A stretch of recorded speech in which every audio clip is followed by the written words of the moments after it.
Chief Executive Officer Bruce Udell of Udell Associates joins us back in the studio today to discuss estate planning. Welcome back.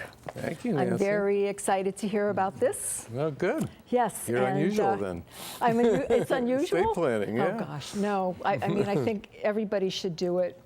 We're afraid of it, and you're going to get rid of that myth. Correct. About being afraid. Now, I know you actually have a registered trademark system called Wealth Enjoyment System. Right. How does that help in the process of you helping people with their estate planning? So we have a process that people go through because everybody wants a custom estate plan, right? Mm-hmm.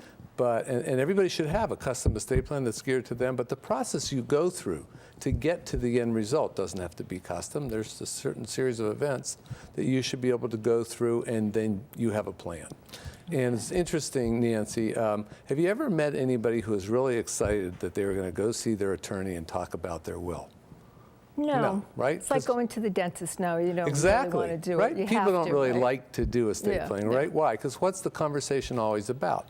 Death and taxes, right? Yes. And who wants to talk about that, right? We know they're coming, but we don't exactly talk about it. Exactly. So, and what we did with the wealth enjoyment system is we changed that conversation to life and living, and all the wonderful things that your estate plan could actually do for you and your family during your lifetime while you're still alive. Okay. So, how do people start this process? Well, we have, generally someone's referred to us, and we go through what's called an opportunity meeting. We send you a simple 2-page questionnaire, probably only take you 20 minutes to fill it out. The opportunity meeting's free. Okay, I was just going to ask it's free. It's a complimentary consultation just to see if there's an opportunity to work together, right? And see if there's some things we can help you with, answer some questions. We almost always will give you some good information. Okay. Now, if somebody's been before, they're going to say, I've done it. I've gotten through part of the process, but I never finished.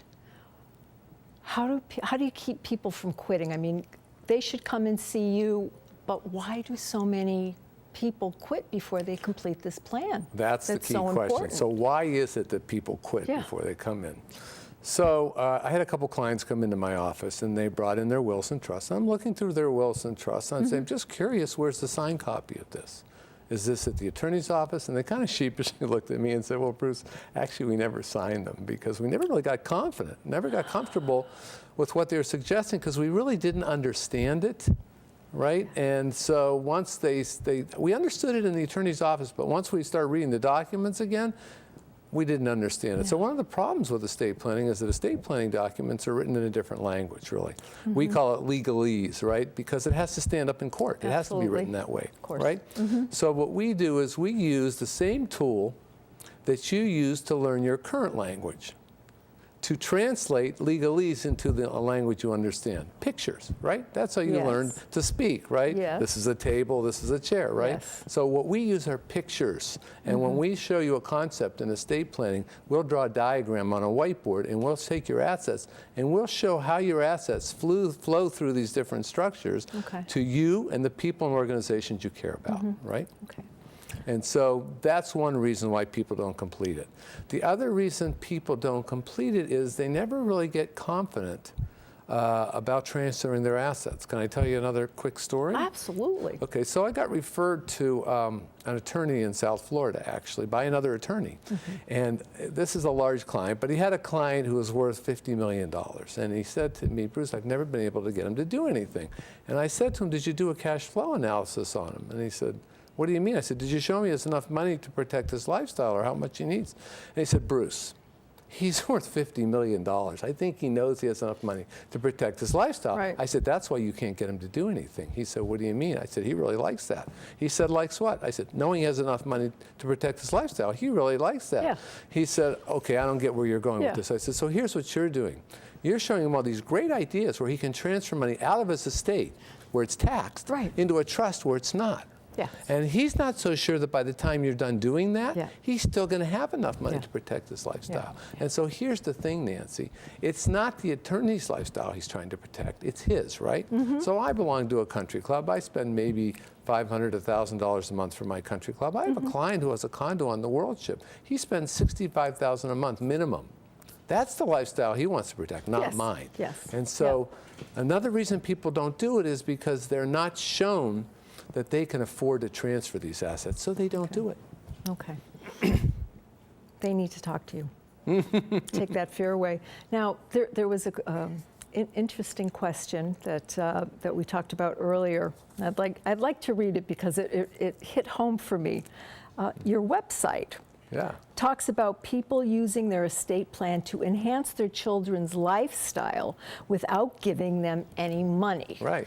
And I laughed and my daughter didn't, but how is that possible? So your children are out there and they're working, earning a living, trying to save for retirement, hopefully.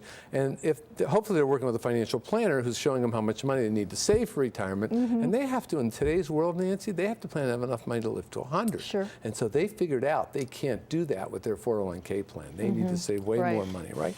So, and you haven't even told them about this asset they have called an inheritance. Right. So what do you think happens when the financial planner plugs an inheritance into their financial plan? Maybe they don't get it till they're 70 because you live to 100, but they still need assets to 100. What do you think happens to the amount of money they have to save if they plug that inheritance in? Well, I don't know what the number is, but it goes down, doesn't it? Absolutely. So now, all of a sudden, don't they have extra money they can spend maybe on a vacation, maybe on buying a nicer home, live in a nicer neighborhood? Right. Didn't you create cash flow for them without giving them any money? Yep. Right? All you have to do, and so one of the steps we do in the wealth enjoyment system is we will conduct a family meeting for you, and we will explain to your family how this plan can benefit them. All right. One final question. What's the biggest enemy for creating an estate planning? That's easy. Procrastination. Procrastination, we all do it. Put it off, put it off, Okay. put it off. Come and talk to you. Right.